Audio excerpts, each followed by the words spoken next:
خون آشام بیڑیے کا سارا غصہ اس نے جنگلی ریچھ پہ اتارا، پھر وہ گھاس پر بے دم ہو کر گر پڑا۔ جب اس کی آنکھ کھلی تو سنہری دھوپ ہر سو پھیلی تھی۔ وہ دوبارہ اٹھا، سیدھا دریا کی طرف گیا، دیر تک وہاں نہاتا رہا اور اپنا بدن صاف کرتا رہا۔ پھر وہاں سے دریا عبور کر کے آہستہ آہستہ چلا۔ اسے معلوم تھا کہ کون سا راستہ قصبے کی طرف جاتا ہے جہاں وارث کا قیام تھا۔ وارث کا قیام لکڑی کا بنا ہوا تھا اور دور سے ہی دکھائی دے گیا۔ بستی اور جنگل کی حدود میں بنا ہوا تھا۔ کیبن کی چمنی سے دھواں پل کھاتا ہوا فضا میں اٹھ رہا تھا۔ بنے ہوئے گوشت کی خوشبو سکندر کے نتنوں میں آئی تو وہ بھوک سے بے قرار ہوا۔ گزشتہ 7-8 گھنٹوں میں اپنی مدافعت کے جو قوت صرف کرنا پڑی، جس نے اسے نڈال کیا تھا، وہ لڑکھڑاتا ہوا کیبن کے دروازے تک پہنچا اور ایک جھٹکے سے دیر ہو گیا۔ اس کے گرنے کی آواز سن کر گھر کا دروازہ کھلا اور ایک ادھیر عمر کا نوجوان باہر آیا۔ یہی وارث تھا۔ اس نے حیرت سے سکندر کو دیکھا۔ خدا کے لیے مجھے بچاؤ وارث، سکندر نے نکاہت سے کہا۔ وارث اسے سہارا دے کر گھر کے اندر لے گیا اور آرام دہ بستر پر لٹا دیا۔ وہ حیران تھا کہ سکندر کی یہ حالت کیسے ہوئی۔ اس نے سوالیہ انداز میں اپنی نگاہیں اس کے چہرے پر مرکوز کر دی۔ سکندر نے دیکھا وارث کی آنکھوں کی چمک مدھم ہو چکی تھی۔ وہ مدت سے ایک دوسرے کو جانتے تھے۔ ایک دوسرے کو دیکھنے کے بعد اور گرم گرم قہوہ پینے کے بعد سکندر نے وارث کو دیکھتے ہوئے کہا، مجھے معاف کرنا وارث، تم نے جو داستان کچھ مدت پہلے مجھے سنائی تھی وہ درست تھی اور اب مجھے کچھ شبہ نہیں رہا۔ تمہارے بھائی کو جس درندے نے ہلاک کیا وہ خون آشام بیڑیا ہوگا۔ آخر کار تمہیں یقین آ گیا؟ وارث نے کہا۔ مجھے پورا واقعہ سناؤ۔ سکندر نے شروع سے آخر تک سارا واقعہ بتایا۔ وارث سانس روکے سنتا رہا۔ اس کا چہرہ کبھی سرخ ہوتا اور کبھی سفید۔ اس نے اپنی کانپتی ہوئی آواز میں سکندر سے پوچھا، کیا تم نے میرے بھائی کو دیکھا؟ وہ بیڑیے کے روپ میں تھا۔ تم نے اسے پہچاننے میں غلطی تو نہ کی؟ ہرگز نہیں، سکندر نے جواب دیا۔ میں قسم کھا کر کہہ سکتا ہوں کہ وہ تمہارا بھائی ہی تھا۔ وہی پیشانی، وہی آنکھیں، فرق صرف اتنا تھا کہ اس کے جسم پر لمبے لمبے بال تھے اور پاؤں بالکل بھیڑیے کے سے اور منہ تھوتنی جیسا تھا۔ میں نے اسے آنکھوں کے ذریعے سے پہچانا، اگرچہ وہ پہلے زرد تھی پھر سرخ ہو گئی۔ جب اس نے مجھے دیکھا تو اس کی آنکھوں میں بے پناہ چمک تھی۔ وارث اٹھ کر کھڑا ہوا اور بے چینی سے ٹہلنے لگا۔ تم کہتے ہو کہ تم نے 2 بار گولیاں چلائی تھی اور دونوں مرتبہ گولیاں اسے لگی مگر وہ مرا نہیں۔ ہاں، یہ عجیب بات ہے وارث، تم جانتے ہی ہو کہ میرا نشانہ کبھی خطا نہیں گیا۔ اور پھر 12 بور کے 2 نالی کی کارتوس جو میں نے بہت قریب سے چلائے، اگر اس کی جگہ کوئی ہاتھی ہوتا تو وہ بھی دوسرا سانس نہیں لیتا، مگر اس پہ کوئی اثر نہیں ہوا۔ وارث کے لوگوں پر پراسرار مسکراہٹ نمودار ہوئی۔ اس نے نفی میں گردن ہلائی۔ یہ سیسے کے کارتوس، تلوار یا گولیاں اور خنجر اسے ہلاک نہیں کر سکتے۔ ایسی بلاؤں کو چاندی کے کارتوسوں سے مارا جاتا ہے۔ اب خون آشام کو جلد سے پل فنا کرنا ہمارا فرض ہے، ورنہ جتنے انسان اس کے شکار ہوں گے وہ سب کے سب خون آشام بیڑیے بنتے چلے جائیں گے، اور یوں یہ سلسلہ بہت طویل ہو جائے گا، پھر انہیں ختم کرنا ممکن نہ ہوگا۔ بولو، کیا تم اس فرض کو پورا کرنے میں میرا ساتھ دو گے؟ سکندر نے اس بات میں سر ہلایا۔ ہم ہمیشہ ایسی مہموں میں ایک دوسرے کے ساتھ ہی رہے ہیں۔ میں ہر مرحلے پر تمہارے ساتھ ہوں۔ بہت خوب، مجھے تم سے یہی امید تھی۔ اب ہمیں اس مہم پر جانے کے لیے انتظامات کر لینے چاہیے۔ سکندر کو بخار ایسا چڑھا کہ اسے تن بدن کا ہوش نہ رہا۔ اس دوران بیچارہ وارث اس کی تیمارداری کرتا رہا۔ اول تو سکندر کو رات کو نیند نہ آتی، اگر چند منٹ کے لیے سوتا تو وہ فوراً بیدار ہو جاتا، پھر اس کا جسم تھر تھرانے لگتا، خوف سے آنکھیں ابل آتی اور وہ بے دم ہو جاتا۔ وارث اس صورتحال سے سخت پریشان تھا۔ وہ چاہتا تھا کہ جتنی جلدی ممکن ہو سکے جنگل میں جا کر اس خون آشام بیڑیے کو فنا کر دیا جائے۔ 2 ہفتے بعد خدا خدا کر کے سکندر کی طبیعت سنبھلی۔ وارث نے اسے مرغن غذائیں کھلائی اور بہت جلد اس کی صحت بحال ہو گئی۔ ایک روز سکندر بستر پر لیٹا تھا اور وارث ایک کتاب پڑھنے میں مصروف تھا کہ سکندر نے پوچھا، کیا پڑھ رہے ہو؟ ایک پرانی قلمی نسخہ ہے، میرے دادا کے ہاتھ کا لکھا ہوا، وارث نے جواب دیا۔ مجھے بھی تو سناؤ، کیا لکھا ہے تمہارے دادا نے؟ یہ تو خاصی پرانا ہوگا۔ ہاں، کم از کم 100 سال تو اسے ہو ہی گئے ہیں، وارث نے کہا۔ اس میں انہوں نے عجیب عجیب واقعات لکھے ہیں۔ میں ایک خاص واقعہ پر غور کر رہا ہوں، میں بھی سننا چاہتا ہوں، سکندر نے دلچسپی لیتے ہوئے کہا۔ تو سنو۔ دادا جان لکھتے ہیں، کل رات چاند کی 14 تاریخ تھی۔ چچا راشد سیر کے لیے جنگل میں گئے۔ وہاں صنوبر کے ایک اونچے بڑے درخت کے پاس خدا کی پناہ سکندر چلایا۔ یہ کس تاریخ کا واقعہ ہے؟ وارث، میں نے تمہارے دادا کے چچا راشد کے بارے میں بہت کچھ سن رکھا ہے۔ وہ اپنے زمانے کے بہت بڑے شکاری تھے اور وہ بہت دلیر آدمی تھے، ٹھیک ہے نا کیا؟ ان کے زمانے میں بھی یہ جنگل ایسا تھا اور صنوبر کا وہ درخت، خدا رحم کرے، کیا انہوں نے بھی چاند کی 14 تاریخ کو خون آشام بیڑیا دیکھا تھا؟ ہاں سکندر، وارث نے سرد آہ بھر کر کہا۔ ہمارے خاندان میں یہ بددعا اسی زمانے سے سوار ہے۔ راشد دراصل میرے دادا کے چچا تھے، میری پیدائش سے بھی بہت پہلے ان کا انتقال ہوا۔ میں نے سنا ہے کہ وہ نہایت نڈر اور تجربہ کار شکاری تھے۔ ان کے کارنامے اکثر گرد و نواح میں بڑے بوڑھوں کی زبان پر ہوتے ہیں۔ جنوری کی 17 تاریخ تھی اور چاند کی 14 جب وہ جنگل میں گئے، گویا آج سے 110 برس پہلے۔ سکندر بولا، ہاں 110 برس پہلے، اور اتنی مدت گزر چکی کہ خون آشام بیڑیے کی شکل میں یہ بلا ہم پر مسلط ہے۔ اب تک ہمارے خاندان کے 4 افراد اس کے حملے کا شکار ہو کر خون آشام بیڑیے کا قالب اختیار کر چکے ہیں، اور 5واں میرا بھائی۔ وارث کی آواز فرتے غم سے بھرا گئی۔ وارث نے رومال نکال کر آنکھوں پہ رکھا، سسکیاں لینے لگا۔ سکندر کی آنکھوں میں بھی آنسو آئے۔ اس نے اپنا ہاتھ وارث کے کندھے پہ رکھ کر تسلی دی، فکر مت کرو دوست، ہم دونوں جنگل میں چلیں گے، اس بلا کو ختم کریں گے۔ اب آگے کے واقعات سناؤ کہ آگے کیا لکھا ہے۔ وارث نے آنسو پوچھے، ایک بار پھر اس اوراق پر نگاہیں جمائی اور پڑھنے لگا۔ چچا راشد نے اس نے بلا کو صنوبر کے ایک اونچے درخت اور بڑے درخت کے پاس لمبی گھاس پر دبکے ہوئے دیکھا۔ اس کا چہرہ انسانوں کا اور جسم بھیڑیے کا سا تھا۔ اگر میرے گلے میں جنگلی گلاب کے پھولوں کا ہار نہ پڑا ہوتا تو وہ مجھے چیر پھاڑ کر رکھ دیتا، اور پھر میں اپنے پردادا کی مانند خون آشام بھیڑیے کا روپ دھار لیتا۔ میرے پردادا نے پہلے برس اس جنگل میں ایک جادوگر کو خلا کیا تھا۔ وہ جادوگر کالے علم کا ماہر تھا۔ مرتے مرتے میرے دادا سے بولا، تجھے بیڑیا کھائے گا اور پھر تو بھی بیڑیا بن کر اپنے ہی خاندان کے آدمی کو مارے گا، اور اس طرح یہ سلسلہ کئی نسلوں تک چلتا رہے گا۔ چنانچہ ایسا ہی ہوا۔ ہم ایک مذہبی آدمی نے اس بلا سے بچنے کی کئی تدابیر بتائی۔ ایک یہ کہ جنگل میں جائیں تو جنگلی گلاب یا لہسن کے پھول کا ہار گلے میں ڈال لیں۔ خون آشام بیڑیا جو کہ ایک بدروح ہے، ان خوشبو سے بھاگتا ہے۔ دوسرا طریقہ یہ ہے کہ ایسے خنجر بنوائے جائیں جن کے دستے چاندی کے ہوں۔ چاندی کے علاوہ کوئی اور دھات خون آشام بیڑیے پر اثر نہیں کر سکتی۔ جب پورا چاند آسمان پر ہو تو جنگل میں جائیں، اور 14 کے بعد 15 یا 16 تاریخ کو ادھر جانے کا قصد نہ کریں۔ اگر اس دوران میں جانا پڑے تو جنگلی گلاب یا لہسن کے پھول کے ہار گلے میں ڈال کر جائیں۔ خون آشام بیڑیے کا پنجہ ان پھولوں سے اگر چھو جائے تو وہ فوراً جل کر راکھ ہو جائے گا۔ اگر جنگلی پھول گلے میں ڈالنا یاد نہ رہے اور بیڑیا حملہ آور ہو تو چاہیے کہ آدمی بہتے ہوئے پانی کی طرف دوڑ لگا دے اور اس میں چھلانگ لگائے۔ بیڑیا بہتے پانی کو عبور نہیں کر سکتا۔ آخری ترکیب نے میری جان بچائی، سکندر نے کہا۔ یہ اور بات ہے کہ مجھے اس ترکیب کے بارے میں کچھ پتا نہ تھا۔ میں نے بہت عرصہ پہلے صرف سنا تھا کہ اگر ایسا ہو تو دریا میں کود کر جان بچائی جا سکتی ہے۔ اچھا یہ بتاؤ کہ تمہارے پاس چاندی کی کتنی مقدار ہے؟ وارث نے پوچھا۔ چاندی؟ سکندر نے ندامت سے کہا، بھلا میرے پاس چاندی کہاں سے آئی؟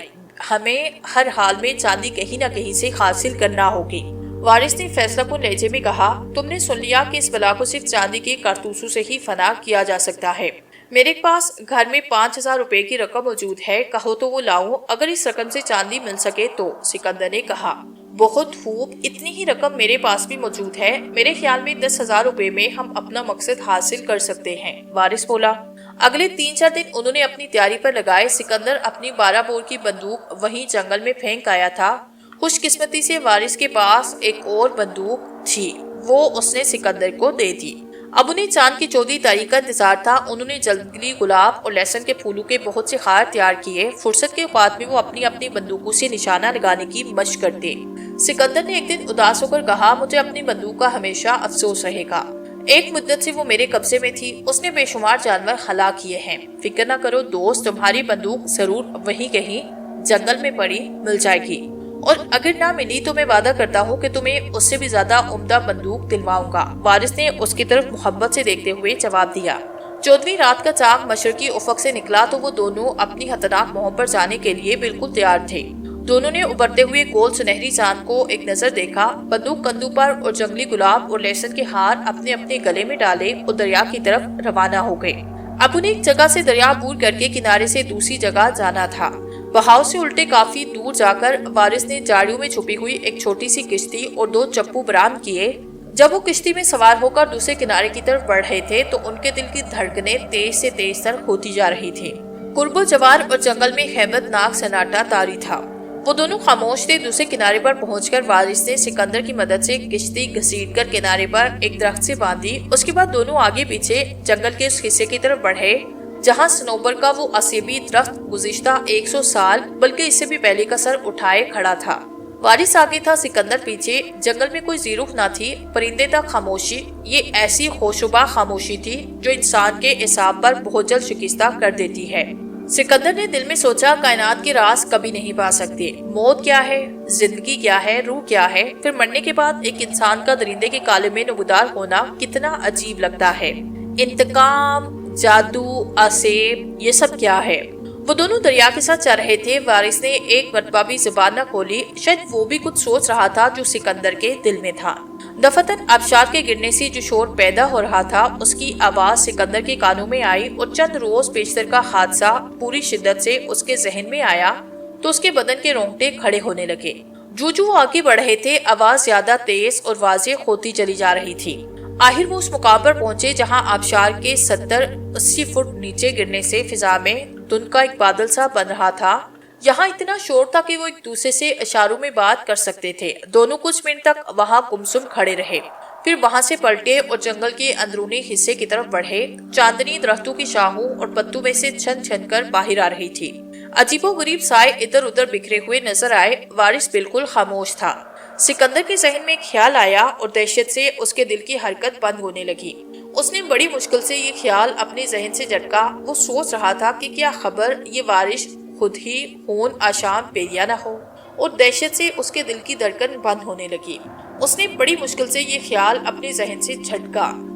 اسی لمحے وارث نے گھوم کر سکندر کی طرف دیکھا اور سکندر اچھل پڑا۔ اس کے چہرے پر ہوائیاں اڑ رہی تھی۔ پھر اسے خیال آیا کہ اگر وارث خون آشام بیریا ہوتا تو جنگلی گلاب اور لہسن کا خار کبھی اپنے گلے میں نہ ڈالتا، اور نہ چاندی کے کارتوس اپنی جیب میں رکھتا، اور نہ بہتے ہوئے پانی کو عبور کرنے کے قابل ہوتا۔ اپنے اس فہم پر سکندر کو خود ہنسی آئی۔ وارث نے اس ہنسی کا سبب پوچھنے کے لیے پہلی بار زبان کھولی۔ کیا بات ہے سکندر، بڑے خوش نظر آ رہے ہو؟ اس نے عجیب سے انداز میں سکندر کو دیکھا۔ یہ ہنسی بالکل بے موقع اور بے محل تھی۔ میں سوچ رہا تھا کہ تم خود ہی خون آشام بیڑیے تو نہیں؟ تم نے مجھے پہچان لیا؟ وارث نے سنجیدگی سے کہا اور اسے گھورنے لگا۔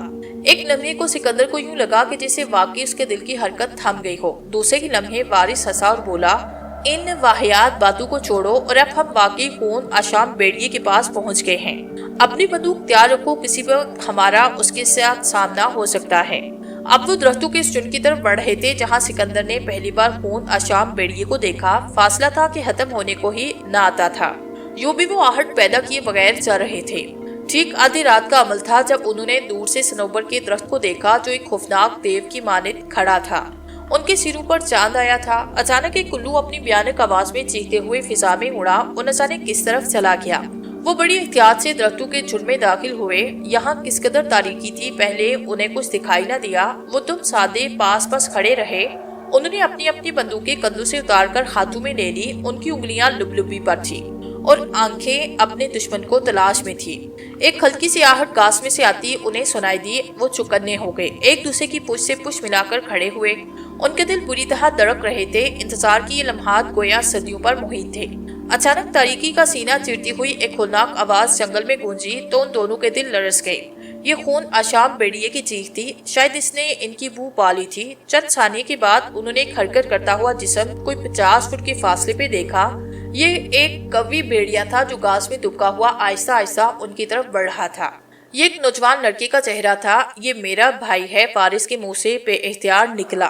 خون آشام بیڑیے نے ایک دل دوز چیخ ماری، وراتا ہوا گھاس میں سے نکلا اور سیدھا وارث کی طرف آیا۔ اس کا انداز جارحانہ تھا۔ سکندر نے جھرجھری لی۔ یہ وہی بیڑیا تھا جو اس کے طاقوں میں آیا تھا۔ وارث نے نہایت سکون سے بندوق سیدھی کی نشانہ لیا اور لبلبی دبا دی۔ گولی بیڑیے کی کھوپڑی میں لگی۔ وہ الٹ کر گرا۔ اس کی چیخوں اور گراہٹوں سے جنگل میں گویا تہلکہ مچ گیا۔ فضا میں لاتعداد پرندے گھبرا کر چکر کاٹنے لگے۔ وارث نے دوسرا فائر کیا۔ یہ گولی بھی نشانے پر لگی۔ بیڑیا ماہی بیاب کی طرح گھاس میں تڑپ رہا تھا۔ تھوڑی دیر کے بعد وہ بے حس و حرکت ہوا۔ وارث اور سکندر دونوں لاش کی طرف دوڑے۔ ابھی وہ جھک کر اسے اچھی طرح دیکھنے بھی نہ پائے تھے کہ وہیں جھاڑیوں میں دبکا ہوا ایک اور خون آشام درندہ ان کی طرف لپکا۔ یہ بھی خون آشام بیڑیا تھا، لیکن اس کی شکل اور جسامت پہلے بیڑیے سے کہیں زیادہ ڈراؤنی اور خوفناک تھی۔ سکندر فائر کرو، وارث چلایا۔ بیڑیا ان سے صرف چند قدم کے فاصلے پر تھا۔ جو ہی اس نے جس لگائی، سکندر کی بندوق چلی اور گولی بیڑیے کے دل میں لگی۔ وہ الٹ کر گرا اور ایک ثانیے کے اندر اندر ٹھنڈا ہو گیا۔ خدا کی پناہ، مجھے اس کا خیال نہ تھا، وارث نے کہا۔ یہی وہ خبیث تھا جس نے میرے بھائی کو ہلاک کیا، اسے اپنی جنس میں شامل کیا۔ دونوں نے خون آشام بیڑیوں کی لاشوں کو گھسیٹا، چاندی میں لے گئے۔ یہ ایک عجیب دہشت انگیز منظر تھا۔ دیکھو دیکھو، یہ کیا ہو رہا ہے، سکندر خوف سے چیخا، کیونکہ اب بیڑیوں کی لاشوں کے چہرے تبدیل ہو رہے تھے۔ پہلی لاش بیڑیے کی بجائے نوجوان لڑکی کا چہرہ تھا، جو کہ وارث کا بھائی تھا۔ وہ پوری انسانی لاش تھی، اس میں بیڑیے کے کوئی آثار نظر نہ آ رہے تھے۔ وارث کے دونوں رخساروں پر آنسو کے قطرے ڈلک رہے تھے۔ پھر اس نے اپنے گلے سے جنگلی گلاب اور لہسن کے پھول کے ہار اتارے اور بائی کے گلے میں ڈال دیے۔ خون آشام بیڑیے کی دوسری لاش بھی تھوڑی دیر کے بعد ایک انسانی لاش میں بدلی۔ یہ ایک بریحا، بوڑھا اور کریحا اور منزل جنگلی شخص کا سیاہ جڑیوں بڑا چہرہ تھا۔